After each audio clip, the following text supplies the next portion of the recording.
Deixa eu sair da tela.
A base de toda conquista é o professor, a fonte de sabedoria, um bom professor.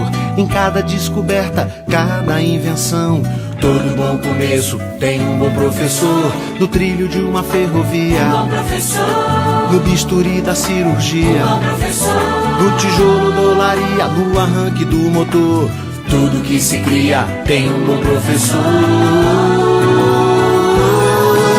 Um sonho que se realiza, um bom professor.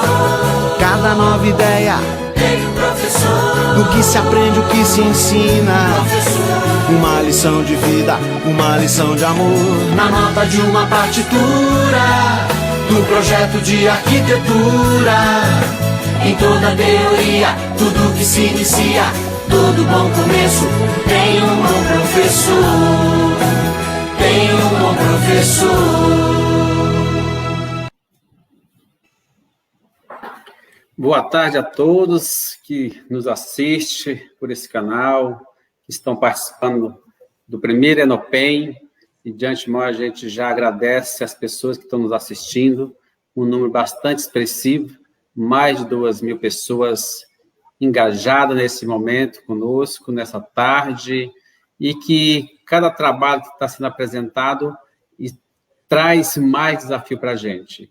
Então, aqui nessa tarde, a gente dando continuidade ao trabalho, nós temos a honra de receber aqui nesse espaço virtual, mesmo à distância, mas muito próximo aqui do meu lado, a professora Lilian Nassi, da Universidade Federal do Rio de Janeiro, do Projeto Fundão, e que ela traz para a gente uma temática bastante interessante, que é a matemática financeira, e que, professora, de antemão, já até gostaria de dizer alguns números que, desse público que a senhora vai falar agora um pouco com eles, quase 70% é da educação básica. Então, para a gente é uma satisfação muito grande de saber que tem esse público especial, que é aquelas pessoas que estão lá na ponta, segurando que eu acredito que é a base de tudo que a gente faz, né? Educação básica, né?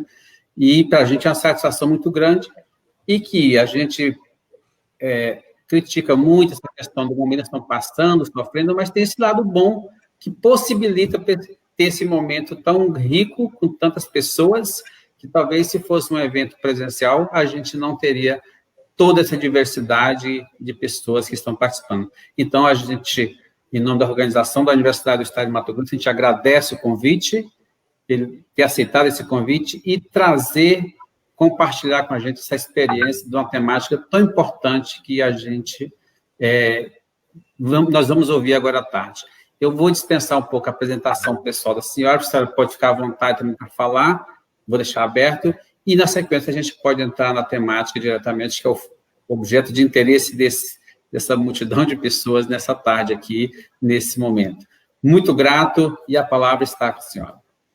Obrigada, eu que agradeço o pessoal daí do Mato Grosso de ter me convidado para fazer parte desse evento que está bombando e vai com certeza alcançar o Brasil todo, tá? Eu fico muito emocionada de falar aí para o povo do Mato Grosso, porque eu tenho 2 eventos assim que me ligam a vocês. O primeiro foi eu ter recebido o prêmio de professora emérita da SBEM, aí, durante o Enem, no ano passado. Em julho do ano passado, verdade. Então, eu guardo isso na minha lembrança, acho que para o resto da vida. Depois de 50 anos de magistério, eu recebi esse prêmio, que foi me agraciado por professores do Brasil inteiro, que votaram em mim para receber o prêmio, e eu recebi justamente aí na Universidade do Mato Grosso durante o Enem. Tá? E foi marcante para nós também, não foi? Para todos nós que estávamos em Cuiabá, foi muito marcante. Isso. E o outro evento é que eu participei há mais de 10 anos atrás de uma formação de professores aí no estado do Mato Grosso, junto com a Fundação Sesgran Rio. Sesgran Rio. Nós preparamos um material, fizemos equipes que percorreram várias cidades. Eu trabalhei tanto em Cuiabá quanto em Cáceres. Eu fui designada para ir para Cáceres. Teve gente em Barra do Garças, em Sinop, em várias cidades aí. Então, foi um aprendizado, uma troca de experiências que durou vários meses. A gente viajou várias vezes para ir para Mato Grosso para fazer essa formação de professores. E isso também eu guardo com uma boa lembrança aí do povo de Mato Grosso. Sejam todos bem-vindos, ok? Muito bom, boas lembranças. Pois é. Bom, eu vou começar falando um pouco. Eu tenho 50 anos de magistério, como eu falei, mas eu estou há 37 anos no Projeto Fundão. O Projeto Fundão do FRJ é o projeto mais antigo da universidade.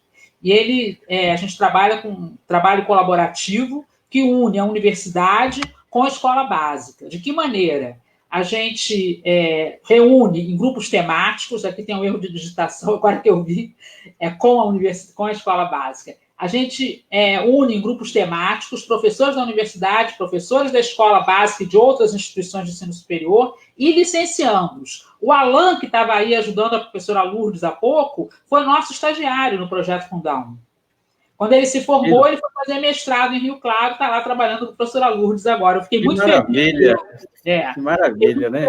Vê-lo aí, tomando conta, ajudando a professora Lourdes, né? Então, é assim, nós temos ex-estagiários, ex-alunos, professores, em todo espaço, assim, eles vão trabalhar em institutos federais, pelo Brasil afora, em universidades e tal. Então, são 37 anos de experiência e todo esse material que eu estou mostrando aqui são livros que já foram publicados pelo nosso grupo.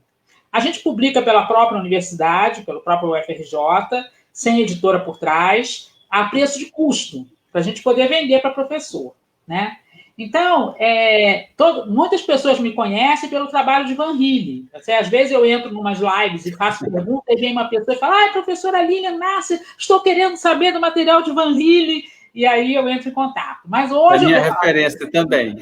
Tá vendo?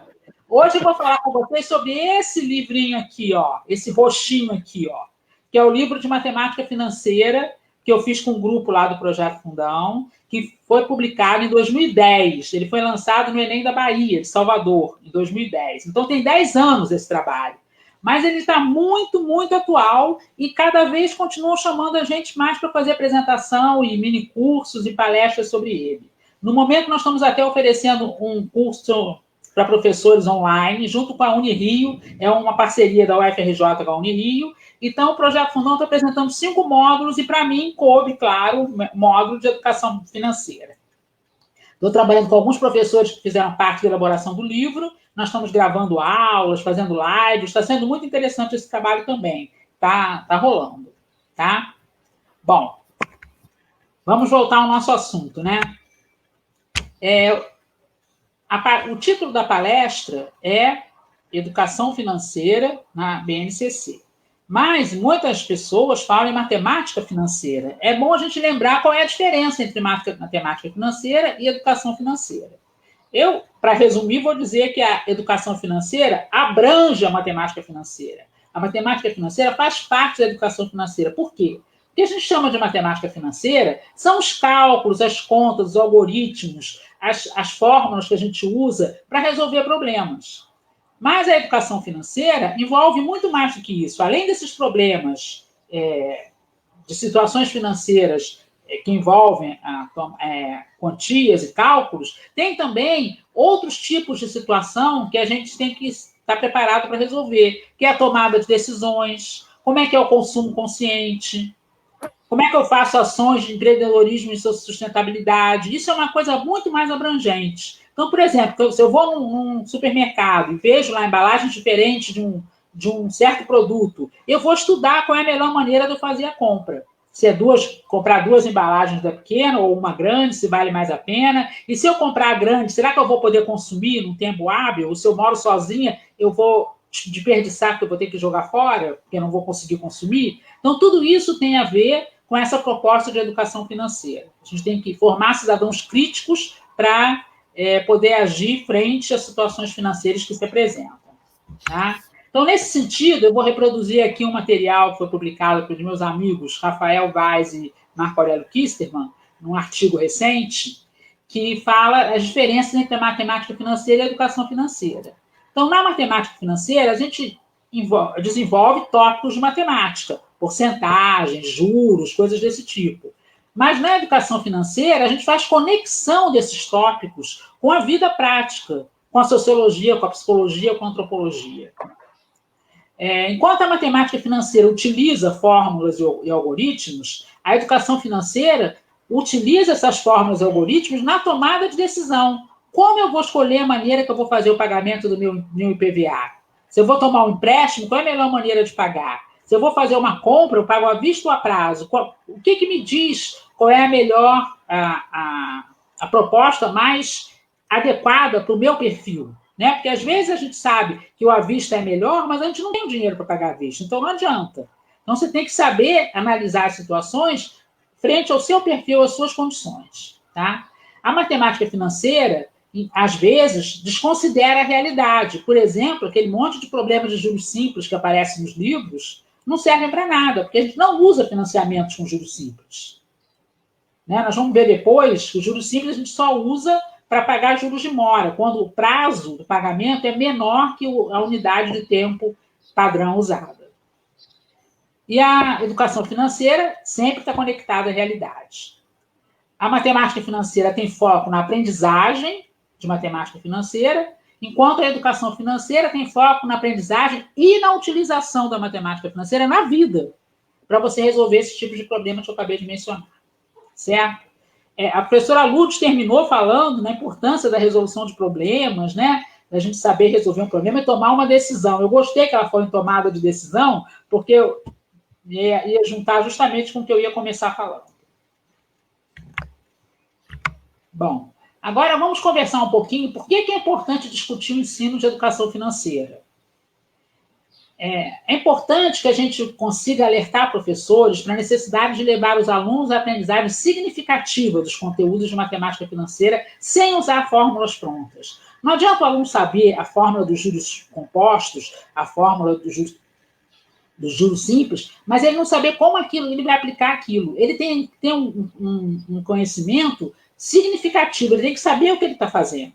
Outra coisa, as planilhas eletrônicas são ótimas, servem muito para quem quer fazer uma coisa em larga escala, mas para o professor na sala de aula com seu aluno, não é muito adequado, porque o aluno, a planilha já vem com a fórmula pronta, é só ele clicar lá, botar os dados, já vem a resposta. Isso não interessa para nós queremos que o aluno aprenda a fazer, entenda o que ele está fazendo.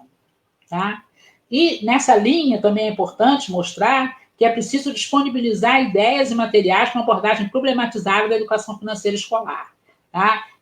Material de matemática financeira ou de educação financeira que tem no mercado, tem muita coisa que é para curso de contabilidade, para curso de economia, e para a educação básica mesmo, tem muito pouco material.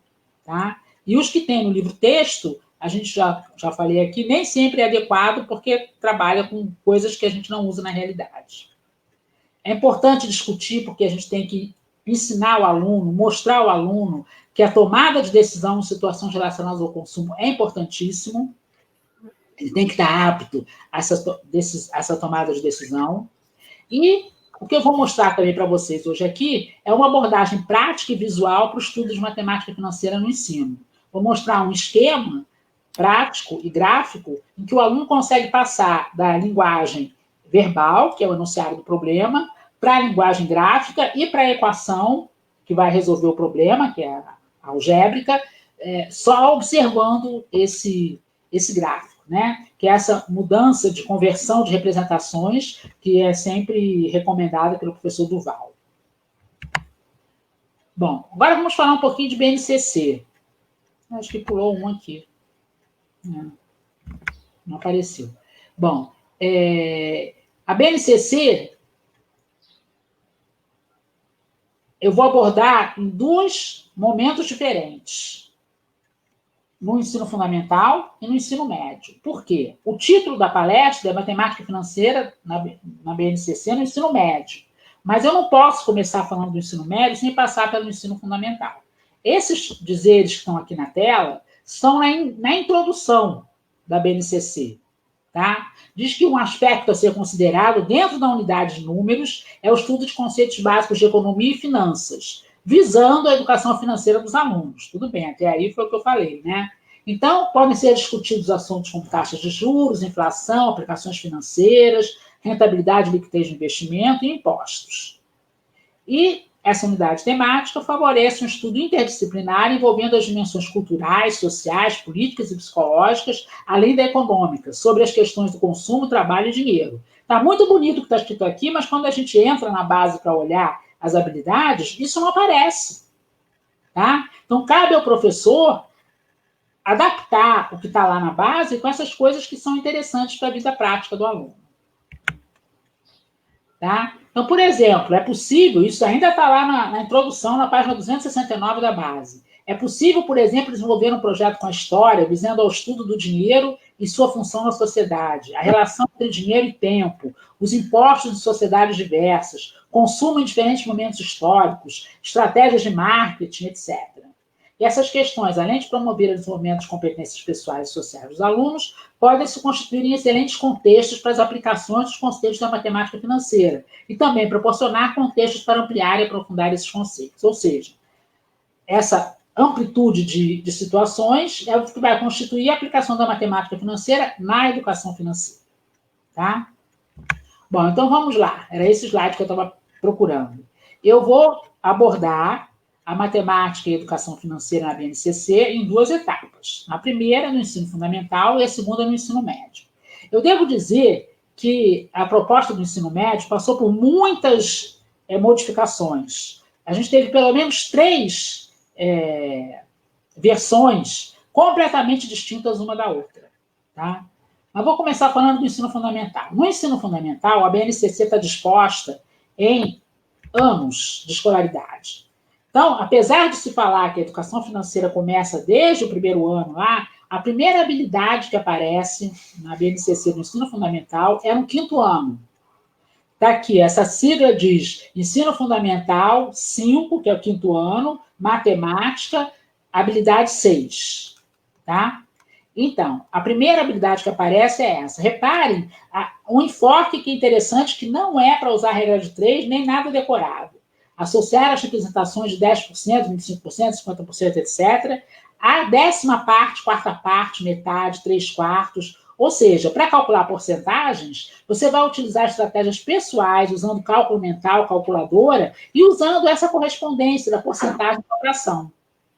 Ou seja, a porcentagem é uma fração decimal. 25% é 25 sobre 100. E você simplifica a fração, observa que isso corresponde à 4ª parte. Tá? É bom sempre lembrar os alunos que quando você fala em calcular porcentagem, tem que saber quem é o todo. Se você muda o todo do qual você está calculando a porcentagem, muda tudo. Você não fala, vou calcular 25%. Tem que dizer de quê? De quem? De que quantia? Tá? No 6º ano, já aparece uma coisa bem interessante, que é resolver e elaborar problemas que envolvam porcentagens com base na ideia de proporcionalidade, sem fazer uso da regra de 3. utilizando estratégias pessoais, cálculo mental e calculadora, em contexto de educação financeira, entre outros. Tá? Então, reparem, aqui no ensino fundamental, ele usa o termo educação financeira, fala em resolver e elaborar problemas, isso tem tudo a ver com o que a dona Lourdes falou agora há pouco, que a gente não basta não resolver problemas, você tem que saber também elaborar. A tarefa que pede para elaborar um problema, o que vem de volta, o que ele te retorna, te dá toda uma ideia do que ele aprendeu e o que ele não aprendeu. Tá? E usar a ideia de proporcionalidade sem usar a regra de 3. Aí a pessoa pergunta a mim, como que eu vou fazer proporcionalidade sem usar a regra de 3? Né? Usando raciocínio, usando as frações e usando a notação decimal da taxa de aumento ou de desconto, como a gente vai ver daqui a pouco. Então, a gente sempre vai usar, em vez de taxa, porcentagem, a gente vai usar a notação decimal para poder usar a calculadora com mais facilidade e representar nesse gráfico que eu vou mostrar para vocês. No 7º ano, a novidade que tem é resolver e elaborar problemas que envolvam porcentagens com acréscimos e decréscimos simples. Ou seja, a gente vai ver que acréscimo a gente vai usar 1 mais i, onde i é a taxa na notação decimal, e para decréscimo ou desconto é 1 menos i. Tá? Como sempre, o final é o mesmo, usando cálculo mental, estratégias pessoais, calculadora, etc. No 8º ano não tem quase nada, só tem uma habilidade que mais ou menos repete o que tinha antes e fala em incluir o uso de tecnologias digitais. Essa é a novidade. Então, ótimo para as escolas que podem dispor de tecnologias digitais. Nós vimos durante essa pandemia como é frágil o nosso sistema nesse sentido. Muitos alunos ficaram sem aulas porque não tinham acesso às aulas online disponibilizadas pelos professores. Então, isso é uma coisa que a gente tem que mudar, diminuir essas desigualdades no país, né? Bom, no 9º ano, aparece a parte de percentuais sucessivos. Reparem, isso é uma coisa nova, devia estar em vermelho aqui, não está por um lapso, é resolver e elaborar problemas que envolvam porcentagens com a ideia de aplicação de percentuais sucessivos e a determinação das taxas percentuais, tá? Preferencialmente com o uso das tecnologias digitais. O que ele quer dizer com isso? Quer dizer que quando eu aplico um aumento de 10%, depois um aumento de 20%, o aumento total não é 30%, é mais do que isso. Tá? E isso é uma coisa que é uma crença que as pessoas têm que é difícil de tirar. Então, a gente vai trabalhar com isso, com as taxas de aumentos sucessivos, para ver como é que vocês podem usar isso no ensino, tá? Da matemática financeira. Bom, essas todas as habilidades devem ser trabalhadas com problemas da realidade dos alunos, preparando-os para tomar as decisões. Ou seja, não adianta você colocar um problema assim, comprei 50 melancias, depois eu tive um desconto de tanto. Não adianta você fazer uns problemas com números que não estão de acordo com a realidade do aluno, como a gente vê muito em alguns livros, né? Procurar sempre ficar na realidade dos alunos e preparando-os para a tomada de decisões. Nós queremos formar cidadãos críticos, aptos a distinguir propostas enganosas. Tá? Então, aquelas encartes que a gente vê, propagandas que a gente vê, à vista ou em 10 vezes iguais, sem juros, não é verdade. Sempre que for possível pedir um desconto para pagar à vista, e vocês vão ver pelos exemplos que eu vou resolver, que é possível, a gente deve pagar à vista, desde que você tenha o dinheiro, é claro. Se não tiver, aí não tem outro jeito, né? Tem que fazer o financiamento mesmo. E tem que saber escolher a melhor forma de efetuar as compras e os pagamentos. Mas tem 2 pontos-chave que a gente não pode deixar de chamar a atenção o tempo todo. O primeiro é que o valor do dinheiro varia ao longo do tempo. Ou seja, 5 prestações de R$100 não é a mesma coisa ao longo do tempo. O que vale, que você compra com R$100 hoje, você não compra com R$100 no mês que vem, a não ser que você tenha feito uma aplicação do seu dinheiro. Então, o dinheiro varia ao longo do tempo. Por isso que a gente não aconselha ninguém a guardar dinheiro vivo em casa, nem embaixo do colchão. Embora a gente tenha visto isso, esteja vendo muito isso aí ultimamente nos políticos, né? Bom, outro ponto é que só é possível comparar ou operar com quantias na mesma data. Ou seja, 5 prestações não é somar as 5 e ver qual é o valor total. Tá? Vou fazer um exemplo logo no início, que vocês vão perceber como é que isso acontece. Então, vamos ver esse primeiro exemplo. Este é um problema inocente que aparece nos livros, principalmente dos anos iniciais, para que o professor possa ver se o aluno está sabendo fazer multiplicação por 4, ou sabe armar o algoritmo da multiplicação e sabe a tabuada de 4. Ou seja, um aparelho de TV foi vendido em 4 prestações iguais de R$150. Qual o preço do aparelho de TV? Aí eu pergunto a vocês, o que ele está querendo saber? Esses dados que tem aí não me dão condições de resolver esse problema. Porque eu posso perguntar, como é que são essas prestações? São mensais? São bimestrais? Tem entrada ou não tem entrada? O primeiro pagamento é no ato da compra ou no mês seguinte? Tá? Eu quero saber o preço da televisão na data da compra ou quando eu terminar de pagar. Tá? São várias perguntas que estão soltas aí nesse problema. Portanto, e outra coisa, pior de tudo, é que o aluno lá dos anos iniciais vai crescer achando que R$150 em 4 meses diferentes tem o mesmo valor. Então, eu não recomendo o uso desse problema, de jeito nenhum. E sempre falo, quando eu faço curso para professores, principalmente dos anos iniciais, é que quer fazer um probleminha de multiplicação por 4, faz assim, ó, comprei 4 camisas, cada uma custou R$150. Quanto que eu paguei? Ou seja, eu fiz as compras no mesmo dia, na mesma data. Aí sim eu posso comparar as 4 parcelas de R$150 e somar e dizer que a resposta é 600. Esse problema aqui tem que ser reformulado. Ele tem que aparecer cheio de detalhes, como esse que eu coloquei aqui. Ó. Um aparelho de TV foi vendido em 4 prestações mensais, que não estava lá em cima, iguais, de R$150, sendo a primeira paga no ato da compra, ou seja, tem entrada. E a pergunta, qual o preço desse aparelho de TV à vista, se a taxa de juros na época da compra era de 5% ao mês? Sem esses dados, eu não consigo resolver o problema. Agora sim, eu tenho todos os dados para resolver. Eu quero comprar uma televisão que está sendo oferecida em 4 prestações de R$150, mensais, tem uma entrada, tá? E eu quero saber qual é o preço da TV à vista, que eu quero pedir um desconto na hora de comprar, se a taxa de juros é de 5%. Ou seja, a taxa que você consegue aplicar o dinheiro, se a loja não informa qual é a taxa de juros, você tem que saber quanto é que você poderia aplicar o seu dinheiro para ir pagando as prestações e o dinheiro rendendo mais do que as prestações. Tá? É uma ideia. Agora, se você fazer a compra pela internet, você não tem com quem negociar. Então, não tem jeito. É melhor comprar parcelado mesmo. Mas vamos lá. Como é que eu vou resolver esse problema? Tá? Vamos pensar um pouco. Eu vou usar a estratégia do eixo das setas e vou usar o fator de aumento 1 mais i. Então, como é que é esse eixo das setas? É assim, eu coloco um eixo horizontal, que é o eixo do tempo, e setas verticais que marcam as datas dos pagamentos, do amortecimento dos pagamentos que interessam no problema.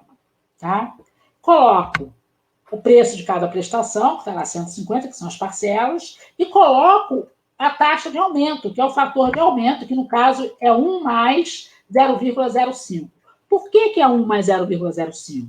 Pensa bem, se o meu valor hoje é 100 e eu quero calcular daqui a um mês com 5% de aumento, eu vou fazer 100 mais 100 vezes 0,05, que é 5%. Então, colocando 100 em evidência, eu vou multiplicar o 100 por 1 mais 0,05, que é 1,05. Ou seja, é o que a gente chama de fator de aumento, que é 1 mais i. Se fosse um fator de desconto, seria 1 menos i. Tá?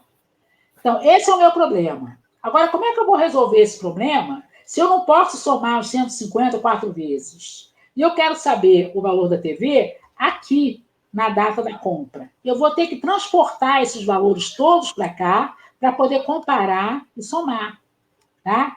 E se daqui para cá eu multipliquei por 1,05, para voltar eu tenho que dividir. Se daqui para cá eu multipliquei por 1,05 ao quadrado, para essa segunda prestação voltar para cá, eu vou ter que dividir por 1,05 ao quadrado. E essa última por 1,05 ao cubo. Vamos ver como é que fica? Olha só, repetir aqui o eixo das setas, tá? Então, a primeira prestação é na data da compra, o primeiro pagamento, é essa data mesmo, não muda nada. A segunda valia 150. Vou colocar todas aqui. Eu vou passar essa de 150 que está em azul da data 1 para a data inicial. Para isso, eu vou dividir por 1,05 e vou encontrar 142,86. Ou seja, o valor diminui, porque eu estou voltando com ele. Tá? Depois eu vou pegar a segunda prestação, que era de 150, lá na data 2, e vou dividir por 1,05 ao quadrado. E ele vai ficar 136,05. E, por último, eu pego a prestação de 150 lá da data 3 e divido por 1,05 ao cubo. E vai dar 129,58. Aí eu somo isso tudo e encontro o valor real da televisão na data da compra, que é 558,49. Ou seja, pode chegar na loja e falar, eu não quero pagar em 4 prestações de 150, eu quero um desconto. Ah, não pode, mas pode. No mínimo, você tem que pedir um desconto para chegar nesse valor de 558,49. Tá? As contas estão aqui embaixo. Tá? Eu somei o 150 que está em vermelho, com o 150 que estava em azul dividido por 1,05, com o 150 que está em verde dividido por 1,05 ao quadrado, e com o 150 que estava em azul claro aqui, por 1,05 ao cubo. Fiz os cálculos na calculadora. Nós devemos incentivar o aluno a usar a calculadora para resolver esses problemas, e encontrei o valor de 558,49. Ok? Agora, o que é interessante nesse método é que o aluno pode raciocinar de várias maneiras. Se a pergunta fosse qual o valor da televisão na última prestação, ele tinha que jogar o dinheiro todo para frente, aí ele ia multiplicando em vez de dividir, para poder somar tudo na mesma data. Ok? Bom, esse segundo exemplo aqui fala naquela habilidade de calcular acréscimos sucessivos ou descontos sucessivos. É uma situação real que aconteceu comigo na reunião do condomínio do meu prédio. Tá? Nós chegamos na reunião do condomínio e o síndico falou, eu vou propor um aumento de 10% para o próximo ano. E mostrou lá as contas e a gente achou que não precisava aumentar 10% naquele momento. Aí a proposta foi, então tá bom, vamos aumentar 5% agora e mais 5% daqui a 6 meses. Aí eu falei, não pode ser assim. Se você aumentar 5% agora, depois mais 5%, vai dar mais de 10%. Porque a segunda parcela, o segundo aumento, vai ser sobre o primeiro. Então, a gente bolou esse problema que a gente tem aplicado em várias oficinas com professores, várias palestras, várias ocasiões, que é o seguinte, eu sei que eu quero um acréscimo de 10% em 2 etapas. Na primeira etapa, é 5%. Qual é o índice que eu vou colocar na segunda etapa para que, ao final de um ano, eu tenha um acréscimo de 10%? Vamos colocar isso no eixo das setas? Olha só. Eu tenho um valor inicial, que eu vou chamar de P. Tenho um valor final que eu quero calcular. Não. Eu sei que o meu primeiro índice de aumento vai ser 5%, então vou multiplicar de novo, coincidindo com o exercício anterior, por 1,05. Então, depois de 6... Repara que aqui o período são 6 meses, tá? Não é um mês. Mas isso não interessa. O período é o mesmo. Primeiro período, 6 meses. Segundo período, mais 6 meses. Então, nesse primeiro período, o que eu vou aplicar? 1,05 vezes o P. E vou chegar ao valor que vai passar a custar o meu condomínio, 1,05P. Depois disso, eu vou multiplicar por quanto para chegar no valor final? Eu sei que o valor final é 1,1P, porque eu quero um aumento final de 10%. Aumento de 10% é 1 mais 0,1, que é 1,1P. Eu só não sei quanto é esse fator aqui. Tá certo?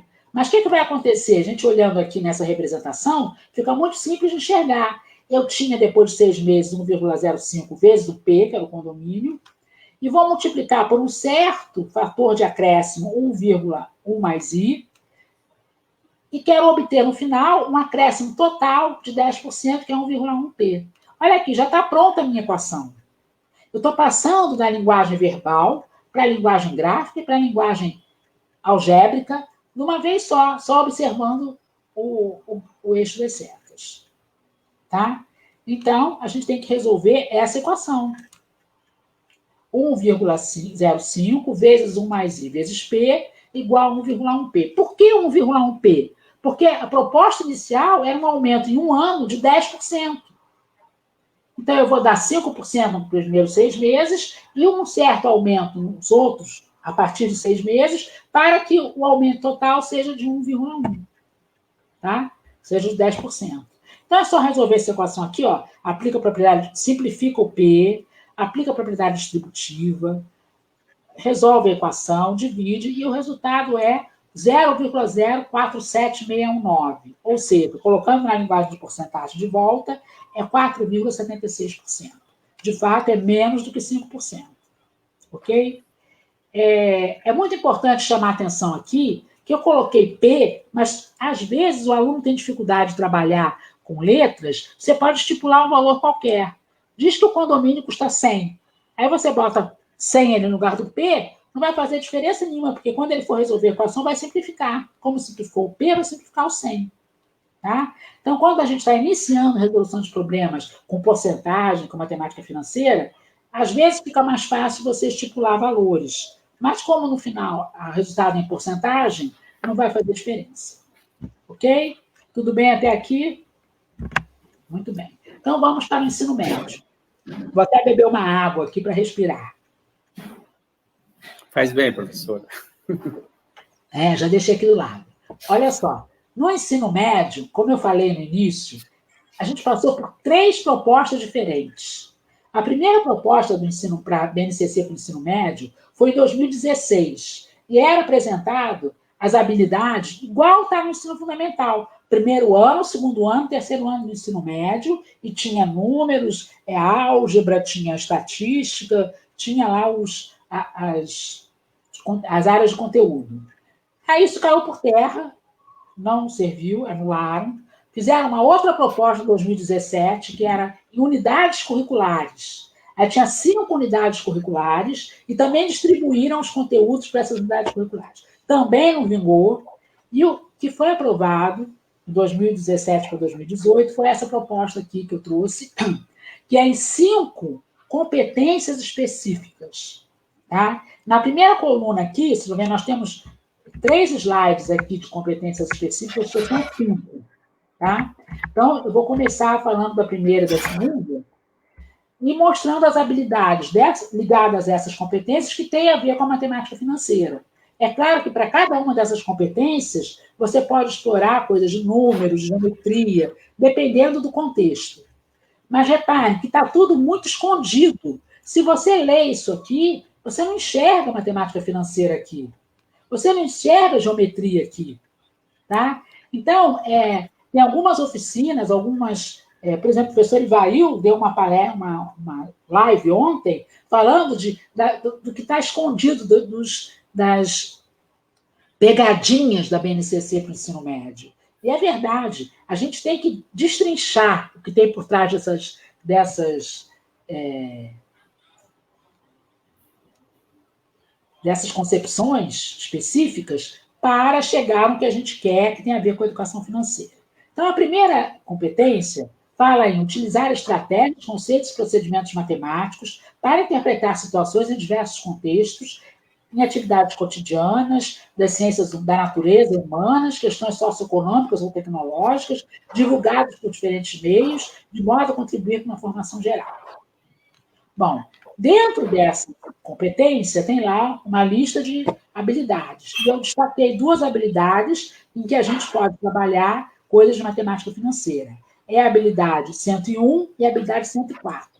A 101 fala interpretar criticamente situações econômicas, sociais e fatos relativos às ciências da natureza, que envolvam variação de grandezas, pela análise dos gráficos das funções representadas e das taxas de variação, com ou sem o apoio de tecnologias. Então, aqui, como fala em situações econômicas, taxas de variação, essas taxas de variação podem ser taxas de aumento, podem ser a taxa de inflação, tá? Então, se presta para a gente trabalhar situações econômicas, situações financeiras. E a 104, que fala interpretar taxas e índices da natureza socioeconômica, novamente, aí dá como exemplo a taxa de inflação. Investimento no processo de cálculos para analisar criticamente a realidade e produzir argumentos. Eu chamo a atenção que a BNCC está muito centrada na discussão de argumentos, tá? Isso é importante. É uma novidade que apareceu nessa última versão da BNCC, estatística e essa coisa de argumentos e de elaboração de problemas, não só resolver problemas, mas também elaborar. Bom, a segunda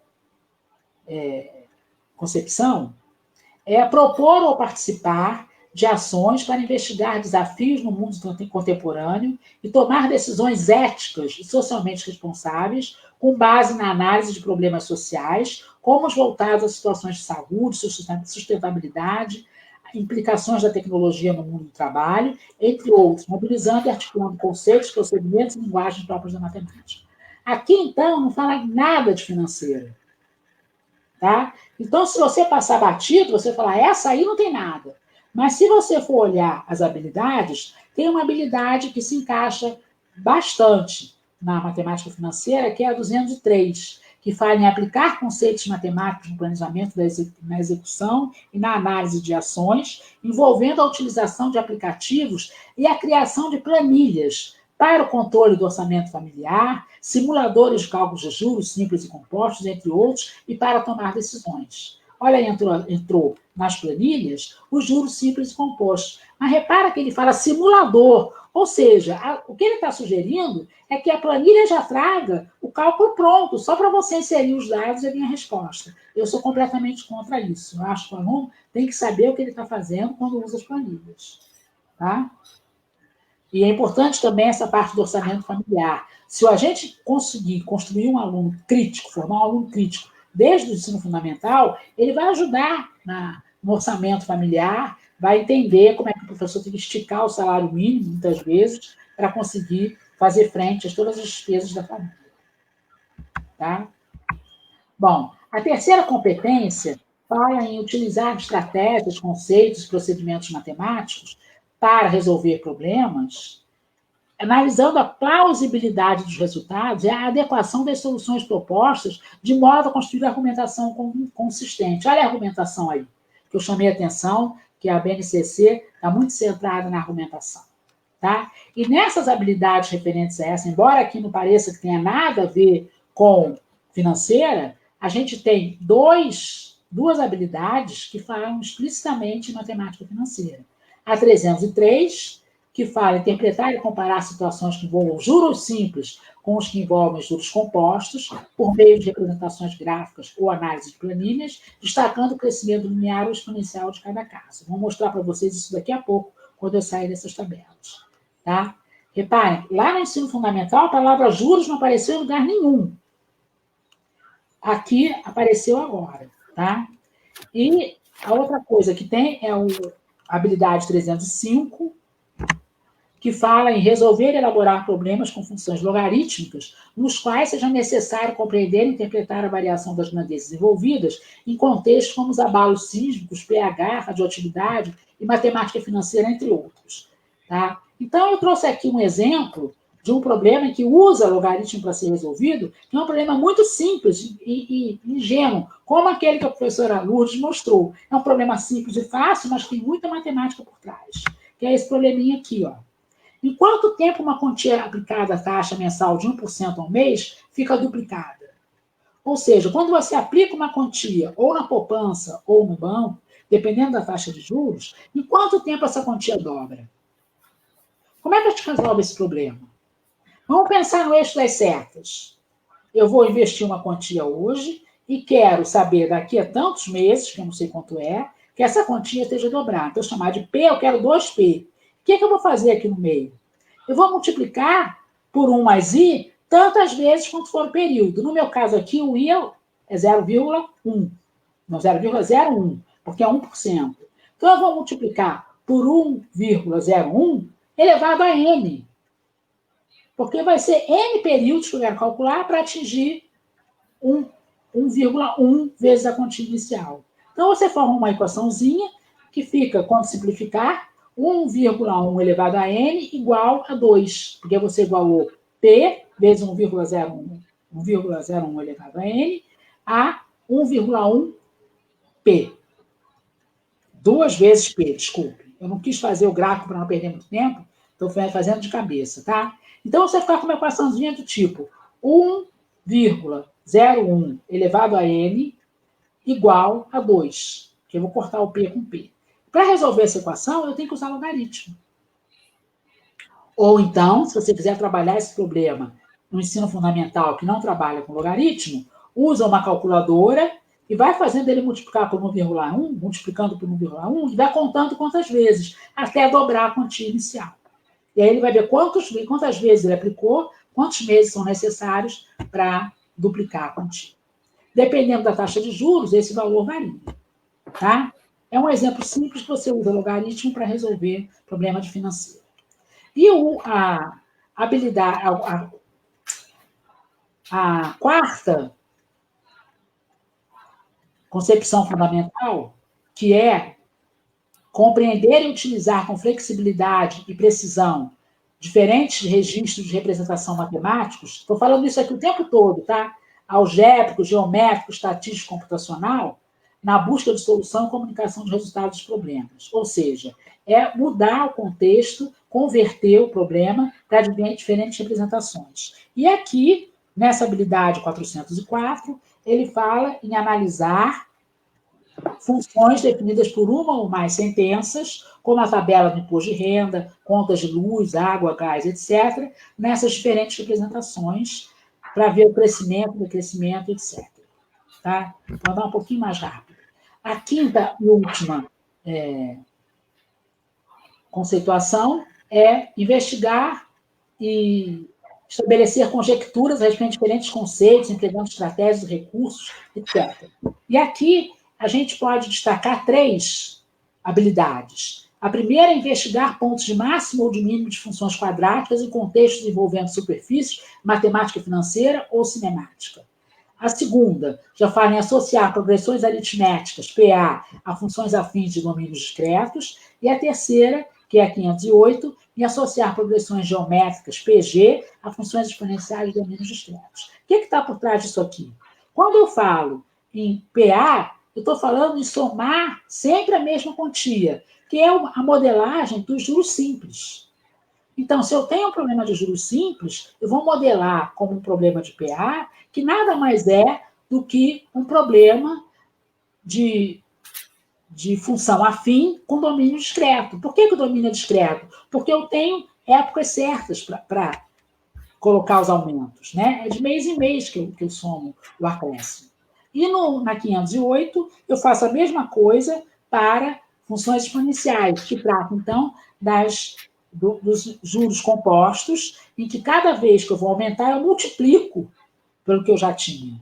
Então, eu vou ter uma PG, tá? Também, que é uma função exponencial com domínio discreto. E é muito importante a gente relacionar isso tudo, tá? Quando a gente está ensinando. Não é ensinar função exponencial, função logaritmo, separado de matemática financeira e de PG. Tem que ensinar tudo junto, tá? Para o aluno entender onde ele vai aplicar os resultados. Bom, como eu prometi antes, está aqui a comparação dos juros simples e compostos. Se eu parto de uma certa quantia, se eu vou aplicar essa quantia em juros simples, o que vai acontecer? A cada mês eu vou somar sempre a mesma quantia. Então, eu vou ter uma reta, tá? Que, no caso aqui, como não parte do zero, parte desse valor inicial, é uma função afim. Só que não pode ser uma reta contínua, tem que ser pontilhada, porque eu só somo esses acréscimos de tempos em tempos. E os juros compostos, eu vou multiplicar sempre pelo que eu já tinha, então é uma função exponencial. E esse aqui é o gráfico da função exponencial. Mas o que acontece de interessante? Eles se encontram, se cruzam aqui nesse ponto correspondente à unidade de tempo unitária. Por quê? No primeiro unidade de tempo, o que eu faço? Juros simples ou compostos? Não faz diferença. Eu vou multiplicar a quantia inicial por 1 mais I. Tá certo? Eu não vou ficar somando os acréscimos nem multiplicando. Eu vou acrescentar o primeiro aumento aí. Então, eles coincidem. Então, reparem bem, os gráficos se cruzam, mas o gráfico da reta, que é do juros simples, só está sobreposto ao da função exponencial nesse período entre o início do processo e o primeiro tempo, a primeira unidade de tempo. Então, os juros simples só fazem sentido, só são usados na prática, quando a unidade de tempo é menor do que a primeira unidade de tempo. Então, são usados na prática para cobrança de juros de mora, por exemplo, que é quando você atrasa o pagamento de um boleto, de um condomínio, de uma compra, por dias, período anterior a um mês. Depois de um mês, ninguém segura mais. Os juros compostos sobem muito mais rápido que os juros simples. Então, os bancos não estão aí para perder, né? Eles só cobram juros simples quando o período é menor do que a unidade de tempo unitária. E, a partir daí, sempre juros compostos. Então, gente, nada de ficar fazendo exercícios repetitivos, de peguei um empréstimo de tantos, por tantos meses, a juros simples de 5%. Isso não existe. Joga fora. Tá? Bom, o terceiro exemplo eu não vou resolver, só vou mostrar, está lá no nosso livro. Vou mostrar depois a capa do livro, aquele roxinho lá, mas é um tipo de exercício que você pode comparar duas situações, em que o aluno, uma pessoa, que é o Marcelo, recebeu um dinheiro de R$2.000 e ele investiu no banco a taxa de 1% ao mês. E o amigo dele, que é o Paulo, que não estava sabendo disso, ao mesmo tempo precisou fazer um empréstimo. Pegou um empréstimo com juros de 5% ao mês, com vencimento de 90 dias. Ou seja, as situações são as mesmas. Um é de 3 meses. Tá? Um investiu R$2.000, a taxa de 1%, e o outro pegou um empréstimo de R$2.000 para pagar, depois de 3 meses, a taxa de 5% ao mês. Então, a pergunta é, qual o montante do investimento do Marcelo no fim de 3 meses, quanto que ele vai receber, e quanto que o Paulo está devendo depois de 3 meses. E aí comparar essas duas e ver, se um emprestasse para o outro, quanto que o Paulo teria economizado. Tá? Quer dizer, são probleminhas simples, mas que ajudam o aluno a entender a situação. Bom, outra coisa que se falou lá nas habilidades do ensino médio foi do imposto de renda, tá? Que é uma situação real que a gente vive todo mês. Esse problema aqui não é na realidade, é um problema fictício, de um certo país em que o imposto de renda é cobrado da seguinte forma: os que têm rendimento até 1.500 unidades monetárias, porque eu não sei qual é o dinheiro desse país, são isentos. Os que possuem renda de 1.500 até 6.000 pagam 10% de imposto. E para quem ganha mais de 6.000, paga 20% do imposto. E a pergunta é, qual desses 5 gráficos aqui representa essa situação?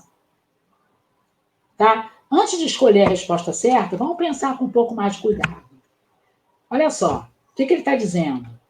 Até 1.500 é isento, então não paga nada. Tá? O eixo horizontal é a renda e o eixo vertical é o imposto que eu vou pagar. Quando chega em 1.500, se ele ganhar um pouco, o que ele ganhar a mais de 1.500, ele vai pagar 10%. Então, se ele ganhar 1.600, a taxa já não é isenta, ele vai pagar 10%. Então, ele dá um salto e passa a pagar 10% do que ele ganha, que é esse segmento de reta aqui, que tem a inclinação 0,1, corresponde a 10%.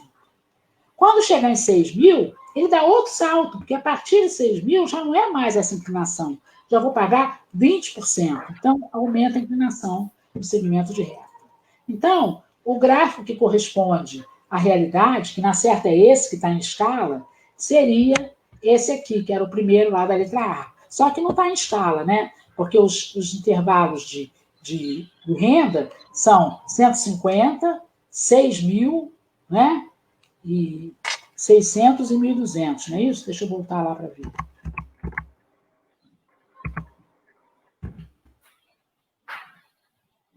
É 1.500. 1.500 e 6.000. E 6.000, tá? Então, repara, aqui tá errado, tá? É 1.500, 6.000. Então, a ideia é que o gráfico seja esse, mas tem que fazer em escala, como eu fiz aqui. E a outra pergunta é, qual é a função que representa esse gráfico? É uma função definida em 3 sentenças. Cada pedacinho desse gráfico tem uma maneira de representar. Representa um segmento de reta que tem uma inclinação diferente. Então, a resposta é essa aqui. Ó.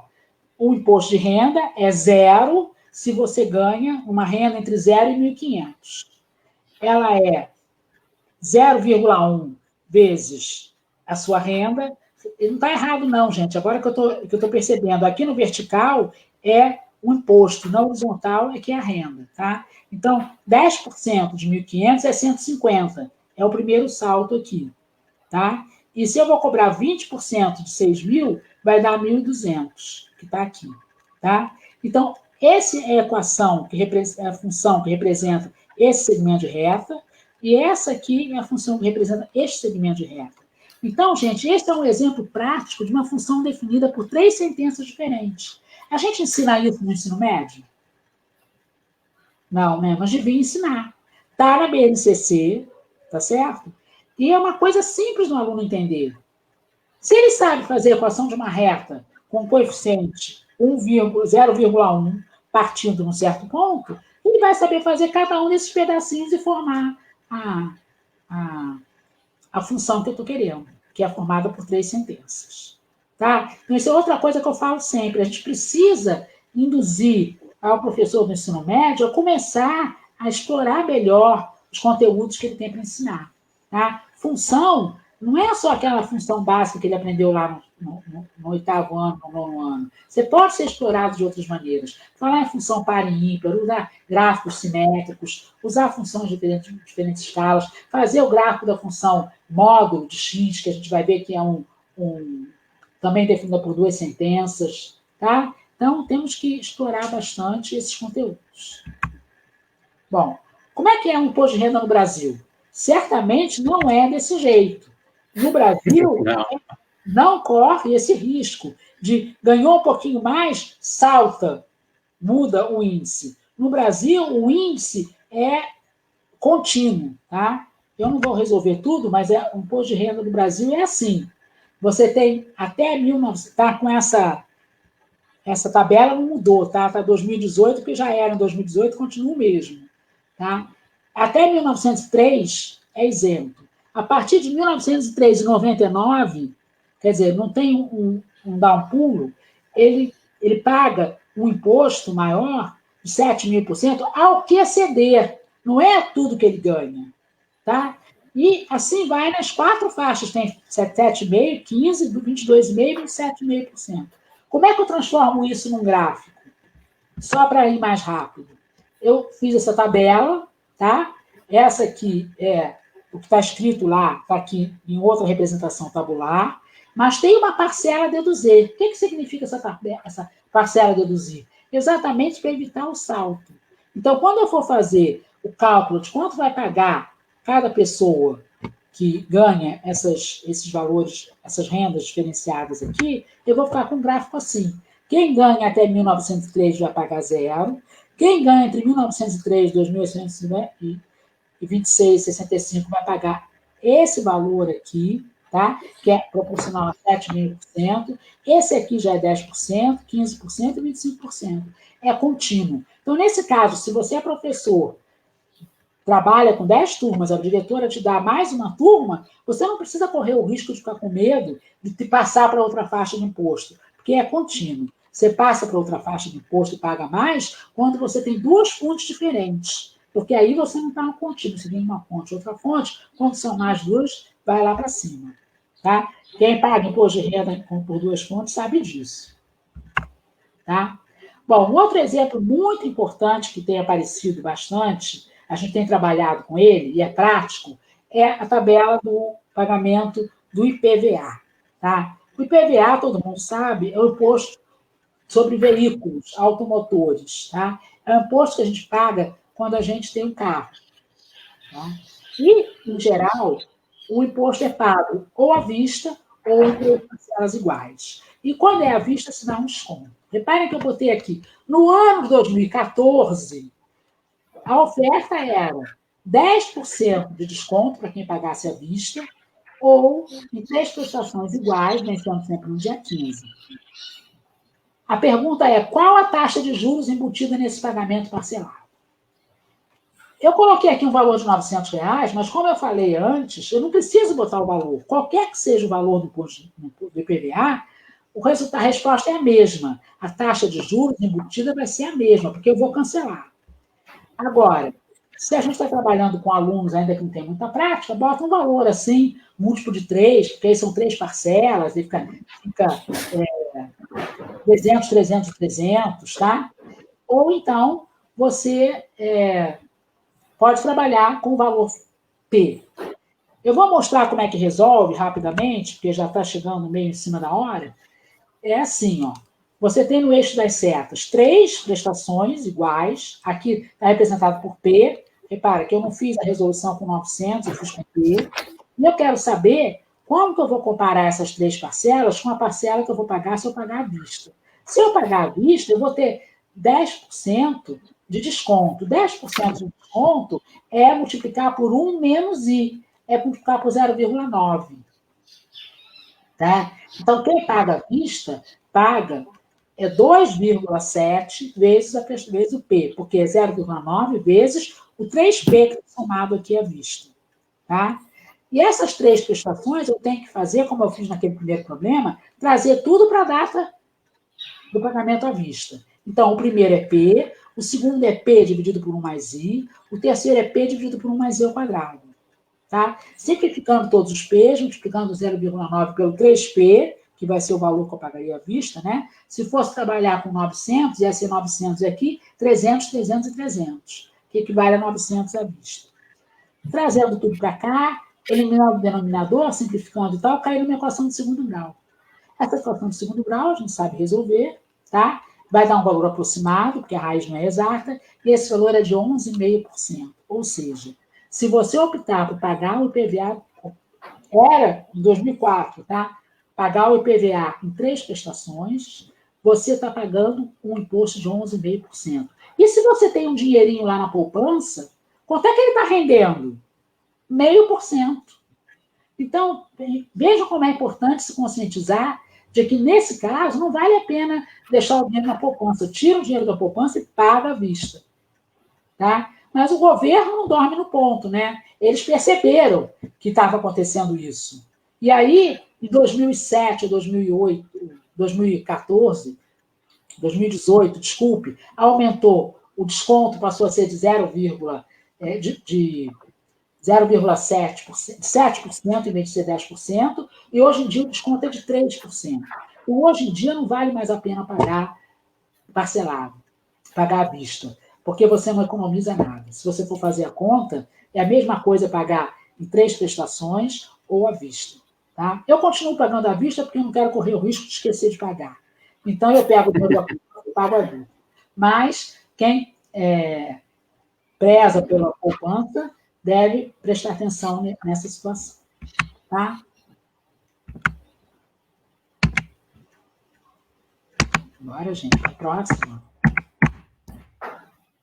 Bom, eu já estou chegando ao final, então tem umas palavras para dizer para vocês, que também é do artigo dos meus amigos aqui. Quando um estudante questiona o papel dos alunos como indivíduos consumidores e não como investidores, a educação matemática se torna formadora e transformadora. Repare, eu não vou propor problema para os meus alunos de investimento, vou fazer problema deles como consumidores. Tá? E ela se torna formadora e transformadora. Formadora de estudantes críticos enquanto consumidores e mais atuantes como cidadãos. E a outra fala deles é que a educação financeira, alicerçada por conhecimentos de matemática financeira, economia, sociologia, marketing, comportamento do consumidor, é a tendência que está crescendo e que vai influenciar a vida dos indivíduos consumidores, independente das suas idades. Não é um projeto futuro, é uma realidade. Então, nós temos que começar a trabalhar esse tipo de problema com os nossos alunos, desde os anos finais do ensino fundamental. Você pode abordar esse tipo de situação com eles, que eles vão compreender e vão apoiar. Tá? Bom, para terminar, eu queria fazer uma homenagem aos familiares das vítimas, mais de 160 mil vítimas dessa quarentena que nós estamos passando, dessa pandemia. Lamentável. E, principalmente, aos professores que estão se virando para poder dar aulas no ensino remoto, à distância, para os seus alunos não ficarem sem aula. Então, esse quadrinho aqui mostra bastante. Como é que era o professor antes da quarentena?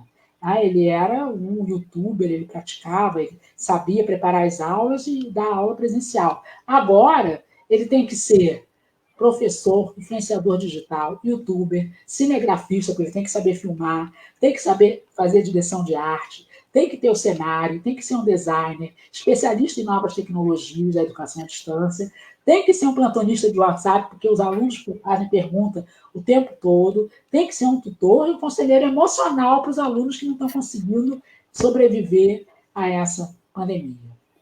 Tá? Então, essa é a minha homenagem aos professores que estão aí na luta dia a dia. E eu falo de cadeira porque eu não dou aula, eu já sou aposentada, mas eu estou também penando para trabalhar com os cursos à distância, tá? Para professores. As referências que eu usei foram basicamente a base, o livro do Projeto Fundão, que é esse aqui que tem essa cara, tá? E o artigo do Rafael e do Marco Aurélio, que está nessa revista RB100 de 2019, quem entrar lá vai conseguir baixar e ler. As pessoas me perguntam como é que faz para adquirir o livro do Projeto Fundão. O livro é barato, eu acho que custa R$30, se não me engano, mas a gente pode enviar para outras cidades. Ele está à venda lá no Projeto Fundão, que é na UFRJ, na Ilha do Fundão, no Rio de Janeiro, e a gente manda pelo correio para quem encomendar e pagar o frete. Só que, no momento, nós estamos impossibilitados de ter acesso aos livros que estão lá no Fundão, a universidade está fechada, então, no momento, nós não podemos atender aos pedidos. Mas espero que, em breve, a gente possa retomar o ensino presencial, possamos retomar nossa presença na UFRJ, e aí, então, nós podemos atender os pedidos. Eu recomendo, tá? Muito obrigada. Está aí meu e-mail, para quem quiser entrar em contato. E agradeço novamente a organização do Enopem por essa oportunidade de conversar com vocês. Professora Lília, nós que temos muito a agradecer, a gente fica, cada questionamento, e aí o Fernando Helder fez o questionamento, eu acho que, mas no decorrer da apresentação dos exemplos, eu acredito que esse questionamento foi bastante fortemente respondido, quando ele pergunta como que pode fazer essa aproximação aí. Eu acho que o todo da resposta para essa questão que ele coloca, e tem outros questionamentos, mas eu pensei em colocar uma fala do Paulo Freire no final, mas eu achei mais importante fazer essa que é contextualizada com o ensino de matemática financeira. Não, mas em toda fala, Paulo Freire estava presente, a gente percebe, isso é forte, nem precisava dar, mas é forte essa criticidade dos números, né? E no chat, a gente acompanhando aqui, muitos elogios, alunos que acham de pós-graduação falando que essa aula foi muito enriquecedora, porque está pesquisando algo desse tipo também. E, assim, a dimensão, olhando rapidamente aqui, o professor Edvagno faz esse questionamento também muito interessante, mas eu acredito que algumas nuances desse questionamento foram colocadas. Se a gente tivesse um tempo maior, a gente ficaria bastante tempo aqui discutindo essa temática. Eu não recomendo na escola o uso da tabela Price, nem da calculadora financeira, porque eu quero que os alunos aprendam a calcular. Tá? Eu não consegui ler o que ele escreveu, tudo foi muito rápido. Mas ele falou alguma coisa de HP 12C, eu sempre falo isso, não usem isso na sala de aula. Usa a calculadora comum. Essazinha aqui, ó. Ou então a do assim, ou então a do celular, tá? Não, mas de qualquer forma, o que ele vai digitar lá. Porque ele não pode ser escravo da calculadora, ele pode usar ela, mas tem que saber o que está fazendo. Usar, mas tem que saber o que ele vai digitar para calcular, não vem a fórmula pronta. E assim, olhando para o chat, da onde o pessoal está falando, professora, assim, de todos os estados, fiz a conta geral aqui, mais de 16 estados interagindo no nosso chat, e acho que isso é muito rico, de todos os lugares, Maranhão, Mato Grosso do Sul, Pernambuco, Pará, Bahia, Rio Grande do Sul, São Paulo, Goiás, Minas Gerais. Então, a gente vê que o estado todo estava atento nos questionamentos. Vai ficar disponível para quem não conseguiu assistir ao vivo? Vai ficar, o link fica disponível, está gravado, vai ficar lá na página. Quem não teve oportunidade de assistir, a gente pode mandar para as redes sociais.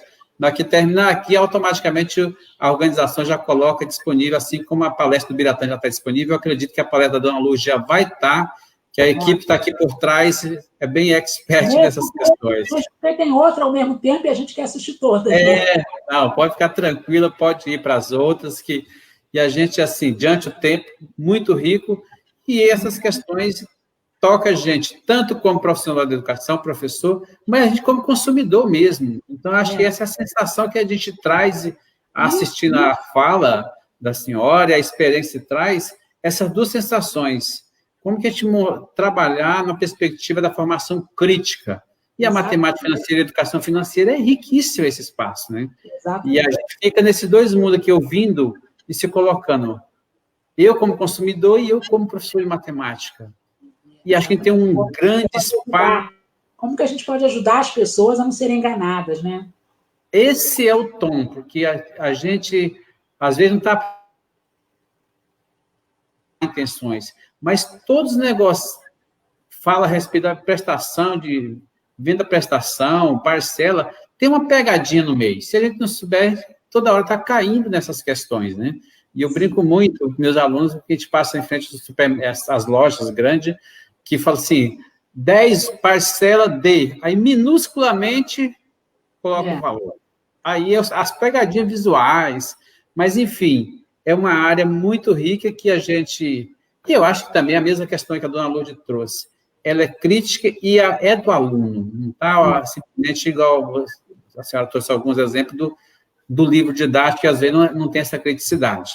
Diante do tempo que nós estamos já correndo, eu voltaria a palavra para você, Lília, para você fazer as considerações, a gente pode estar mandando alguns questionamentos, falar que foi uma grande satisfação nossa aqui da Unemate, da organização do evento, eu acredito que todos, pelas conversas aqui do chat, estão muito satisfeitos e gratos pela essa grande e importante palestra. Eu voltaria a falar para você estar fazendo esse fechamento, e a gente agradece de antemão muito, muito a palestra e as instigações que você trouxe. Ok, eu quero agradecer, foi uma grande oportunidade estar em contato com vocês aí do Mato Grosso, como eu falei no início, vocês moram no meu coração, Nós também gostamos. Experiências aí, então eu quero agradecer a todos os professores do país todo, disponibilizei meu e-mail, estejam à vontade, quem quiser depois ter contato com o livro, a gente pode enviar pelo correio, agora não, mas espero que no futuro próximo, tá? Ou tirar alguma dúvida, ok? Então, estou às ordens, podem entrar em contato comigo, ou pelo Projeto Fundão também, que funciona lá na UFRJ. Muito obrigada, parabéns pelo evento, e vamos à próxima palestra. Muito obrigado, professora. A gente agradece, a gente finaliza por aqui, agradecendo muito a disponibilidade. A senhora está hoje conosco, e a sua dedicação, e a gente vê na empolgação, isso é muito bom, a gente ter uma palestra desse tipo. Grato, um abraço fraterno, professora, tudo de bom. Tchau, gente. Até a próxima.